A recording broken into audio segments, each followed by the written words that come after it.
Okay, so for those who are ahead, then Paul, do you know how to do it? Oh, you say. I mean you are using Mac, right? Yeah. And then Qiao, can you show Paul how to do it? Oh yeah, I finished. Oh, you finished? Yeah. Oh. Okay, so for those who are ahead, you just keep doing this. Then next you type numpy.array, and then make sure you have the round parenthesis and the square parenthesis, and put 1, 2, 3. So basically just follow the steps. Oh, by the way, here you have to if you want to do the next line, you have to hit the plus sign here. Plus sign? Yeah, plus sign. Yeah, I just press the wrong. Same thing. Yeah, same thing. You can hit the wrong, it's same thing. But if you want to, because I try to show you step by step. But Irene is correct. You can also hit run. And then you do the next step, and again you hit Control Enter, and it will show you the output. So in other words, what you just did, you created an array. Array is a type of data structure in Python, but we won't talk too much about array. But here I just want to show you. After you import NumPy, then you can use those functions inside NumPy. That's the only purpose. And then once you've done that, you can do the step 3. Sorry, there's no step 3. I mean, only 2 steps. So did everybody follow what I said? Yeah. By getting these 2. Yeah, it's kind of small, so it's I think this is the best I can do. It's okay, we got that. Huh? We have the handout. Yes. So first of all, you put import NumPy, right? And next you put NumPy.array. Yeah. Actually, I sent you the electronic version, so you can just copy paste. Copy and paste, we will forget. Oh, so yeah, write down. So you have to, just either you hit run or you here you hit Control Enter. Yeah, to execute that code. Yeah, there are 2 ways you can execute those code. So what we just did, the first step is we import, because we actually install the NumPy in the terminal, right, or the prompt. So once you've done that, then by the way, once you've done that, I think don't close the prompt or terminal. I think you probably have to keep it. If you close it, I think the session. Sorry, the prompt I think you can close it, but I think there's one thing you cannot close. But anyway, I will suggest you to keep them all open. So we first of all we install that package in the prompt and also or the terminal. The second thing is once we have that inside our computer, then we want to import that package into Jupyter Notebook. So that's why we have to have import NumPy. Does that make sense? And then next step, we want to use the array function inside the NumPy package. So that's why you have to tell Jupyter Notebook which package you are using. And then the next is which function you want to use inside that NumPy package. And in here, we want to create an array. What's the content of that array? We want the array 1, 2, 3 as the elements inside that array. And again, array is one type of data structure inside Python. There are different data structures. I'll talk about those data structures in a minute, but basically, the purpose of this handout is to just let you know how you can actually import a Python package, and then how you can actually use some of the functions inside that package. That's the only purpose of this handout, and we'll practice many more times after this handout. in terms of how to import packages and also use those functions inside those packages. So I think that's about handout number 2. I think. 打哪个有看那个吗？ Sorry, number 3. Okay, so let's move on. Okay, so I told you I will talk about the data structure inside Python. We actually learn similar stuff when we learn R. But for Python, it's a bit different. But many of them they are similar. So here I separated so-called data structure and data type. But if you Google online, most of them they mix these two terms. They will say, oh, we are talking about data structure, and when they are talking about data structure, you'll see they are talking about everything here, including what I call data structure and also what I call data types here. But that's fine because in practice people kind of mix around those terms, but they pretty much refer to the same thing. But for me, I try to separate them because for me data structure is more like the form how those computers they store data.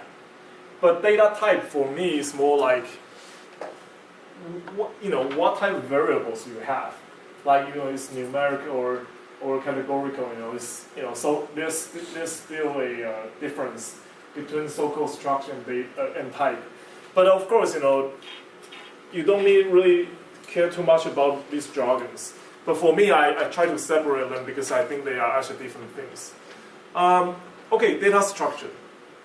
In Python, so-called data structure, you see there's one called dictionary, there's one called file or files, and there are lists, sets, and tuples. Okay, you really have no idea what they are. And for today's lab, we don't care about these things. But I just want to let you know if in the future you want to learn more about Python, these are some data structures you will be learning. And there's a, let me find it. So if you go to Coursera, or you just search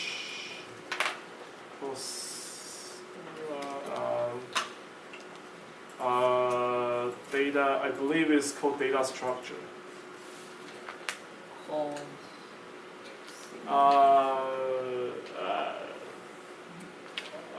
No, this is the best search.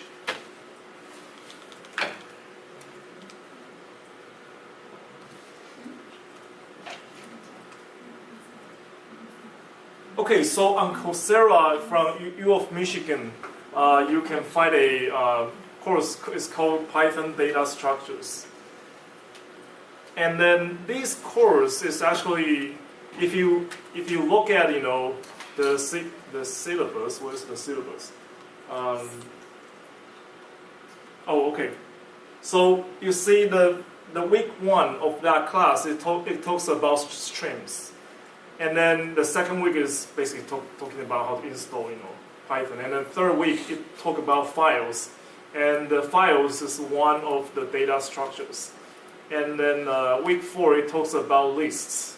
That's one of the data structures we talk about here. And then week 5, it talks about dictionaries. And week 6, talk about tuples. And then it's done.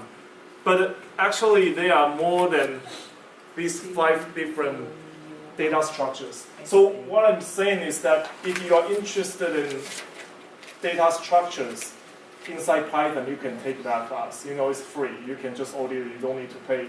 But I just want to let you know if you really want to know more about data structure, you can take that class. Okay, data type. Here, basically, this is very similar to what you've learned from your stats class and also from the R lab. So basically, for different types of variables inside a data set, you may see like they are integer, like 1, 2, 3, 4. There's no decimal places, right? And then there could be real numbers. Is, in Python's language, it's called float. Float means, you can have decimal places. For example, 4.3. That's a float type of variable. And you can have string. You can have Boolean.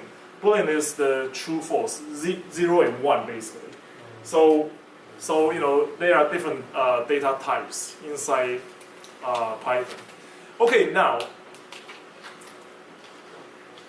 although there are different data types, structures here, and also different data types here, but one sort of data structure I don't really list here is data frame. Data frame, again, it's just like the data tables we normally work on. The reason they don't put data frame here is that if you want to work on data frame, actually you have to use that. Normally you have to use that through pandas package, and we'll be talking about pandas, more about pandas in a minute. But I just wanted that you know, actually, normally when we want to do data analysis, we store our data inside a data frame. We don't normally work, on data, do data analysis based on these kind of data structures. But I still want to let you know, that's the sort of the jargon, people use in the Python world. Okay, so far you know what Python is, and also sort of, because once you install Python, you have the base Python, but you still need to use the packages, and then we know about the data structure. The next thing we want to learn is how to actually import data. And when I say how to import data, I'm really telling you how to import data and save the data as a data frame.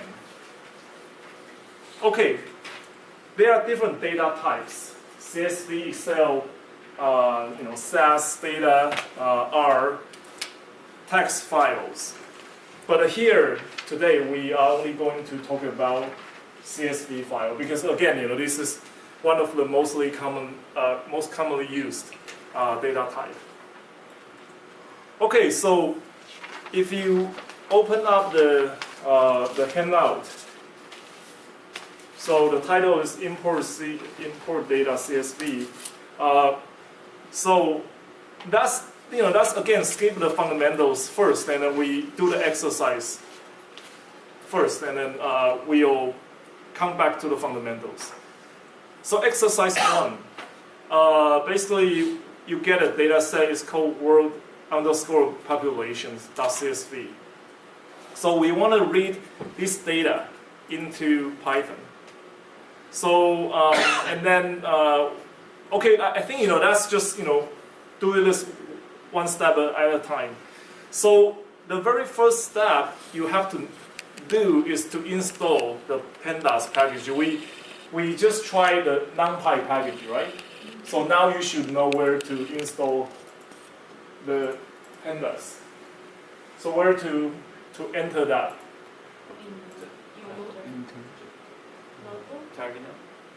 Terminal. Yeah, the terminal or the prompt. Yeah. So here you want to say the first keyword is Conda, right? And then you say Conda, I want to install pandas, and you hit enter. Then yeah, you will install the package for you. Yeah, you always have to do this, especially if your computer, you never install it, you have to go through this. And I think once you install, this package just once, then you don't need to go through this, I think. Okay, so that's the very first step, because, we are going to use, work on data frame. And when you import data, then through pandas, then the type of data you imported will be saved as a data frame.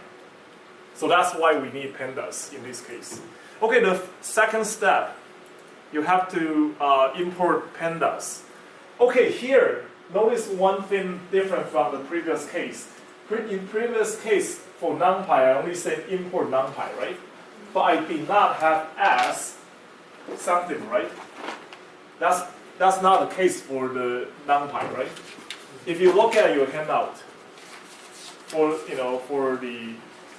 we install NumPy, we only say import NumPy. Do you remember that? Mm-hmm.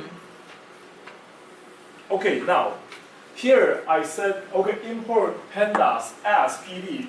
As PD, that means afterwards when you want to use the packages, those functions from pandas, you don't need to always type pandas dot something. Because recall that for NumPy we say okay, import NumPy and NumPy dot array. Do you remember that? Because we have to tell Python, okay, I want to use the array function from NumPy package. Same thing here. Later we'll say, oh, I want to use the read underscore CSV from the pandas package. But you can imagine every time you have to type pandas, it's tedious. So that's why we want to make it short. So we use PD to as a abbreviation for pandas. Does that make sense? So that you don't need to type pandas. Okay, so once you've done that, then the next step you have to do, of course, let me again show you step by step. So first of all, you have to execute, not this one, execute these, and then next you say, okay, I'm about to install, import the file is called word underscore population. I sent you this file. It's a CSV file. So you should save that on desktop. Okay. Remember when you open up Jupyter Notebook, I told you have to save it, the folder as desktop, right? If you did that, then you want to make sure, you know that your working space for Python is on desktop, basically. But if you save or set up the folder, the location in different folder, then you have to make sure you link to that folder. In other words, you have to save your files inside whatever the folder you set up. So there is the word population data now? Yes, inside the email I sent you. Have you received it? The emails? Yeah. All of them are? Yes, they are all data sets, but for this exercise, you want to save the word population on your, whatever the location you set up for the Python. Notice that here I only put the data set name. I didn't put like F column slash because I don't need to specify or tell Python where I store the file because I already saved the file on desktop and also I set up my Python working location on desktop. So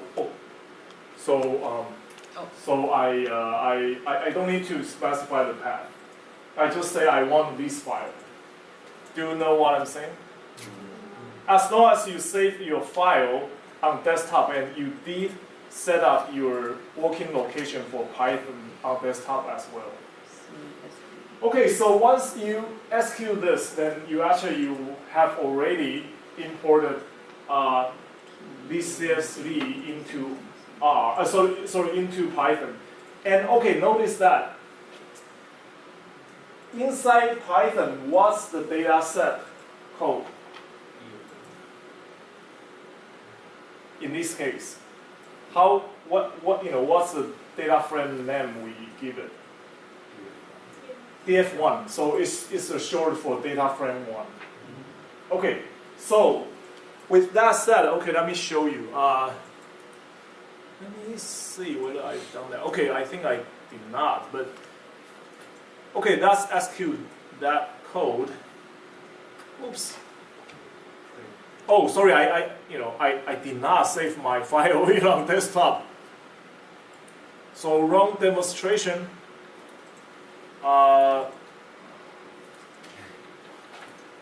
Okay, so you have to make sure you do have the file. You can the something. Well, what happened? Why it's so slow? Copy all of them. Which one? No, just copy all of them. Okay, so if you do Cannot download. have that CSV file installed, how? Okay, so here you don't, because you don't get any error message, so you pretty much know your step was okay. But how to make sure you do have that data set inside Python? So one way is you just type the file name, df1, and you execute it. If you see the data content, then you are good.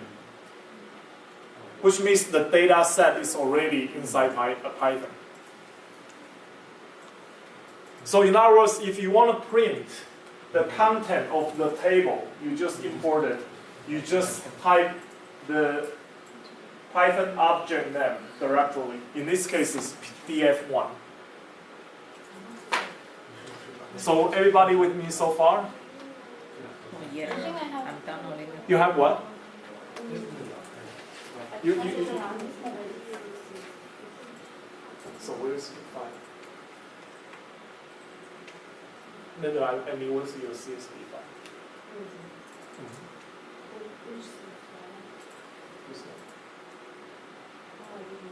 You have to save that. If you were, where did you set up your? But you have to download it. Yeah, but the thing is, No. you can use mine. Use this one, Lily. Yeah, you have to download it. Okay, so so that's how you can be sure you have that file. Okay, now the next step, you see, I say, oh, by the way, send SR. If you put the pound sign, and then with the pound sign, and the program knows this is just a note for yourself. Okay, so the next step, I'm gonna create a list of the new column labels. Okay, so what I'm saying here is that I'm going to create another Python object. The object is called new labels. Okay, but what's the content of that label? New labels. The content is, you define the content inside a square bracket, and then you say, okay, I want two new labels. The first one is called year. The second one is called population. But you want to make sure you put those two inside quotation mark. Could be single quotation mark or double quotation mark. It's up to you. But here I'm using the single